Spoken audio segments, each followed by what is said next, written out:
ప్రకారం పట్టణం చేస్తున్నారా?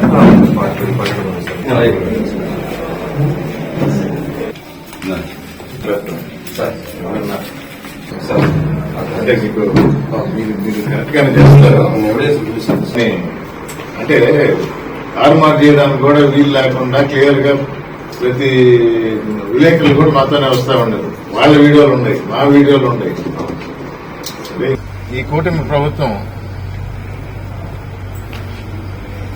దొంగ కేసులు పెట్టడంలో దినదినం అభివృద్ధి చెందుతూ ఆ రోజు కూడా అలాంటి దొంగ కేసు ఒకటి పెట్టారు. లేని వారు ఊర్లోనే లేరు, వాళ్ల పేర్లు చేర్చారు. ఇంతకాలం తర్వాత ఈ మధ్య అంటే మొన్నే చూశారు తిరుపతి లడ్డు విషయంలో కేసు నీరు గార్చేది ఎలా, తప్పుడు నివేదికలు ఇప్పించుకునేది ఎలా అంటే ఈ తెలుగుదేశం ప్రభుత్వం నుంచి నేర్చుకోవాలి. ఇలాంటి తప్పుడు నివేదికలు ఇప్పిస్తారనే, లేని వారిని ఇరికిస్తారనే ఆ రోజే మా నాయకులు వైఎస్ఆర్ కాంగ్రెస్ పార్టీకి తరఫున సుప్రీంకోర్టుకు పోవడం జరిగింది. మేము పోయాం, ప్రభుత్వం కాదు. సుప్రీంకోర్టు నిజ నిర్ధారణలు చేయడానికి ఒక కమిటీని వేసింది. ఆ కమిటీ రిపోర్ట్ ఇచ్చింది. జంతు కొవ్వు ఉంది,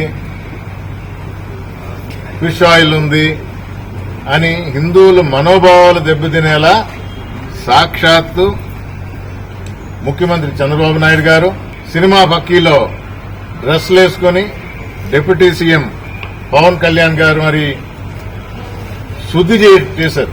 వెంకటగిరిలో మొదలు పెట్టారు. 41 year నోటీస్ ఇచ్చారు. ఇంతకాలం తర్వాత అయినా రూల్స్ ప్రకారం పోతున్నారు. దానిలో స్పష్టంగా ఉంది, లేని వాళ్ళ పేరు పెట్టినారు. ప్రతి ఒక్క వీడియోలో ఉంది ఏం జరిగిందో, ఎవరు వచ్చి ఎవరి మీద ఆగమనం చేశారనేది దర్యాప్తు చేస్తారు. ఏ విధంగా దాని ఫలితం వస్తుందో ముందు ముందు చూస్తాం. బట్ అట్లీస్ట్ పద్ధతి ప్రకారం పోయారు కాబట్టి ఆఫీసర్లని అభినందిస్తున్నాను.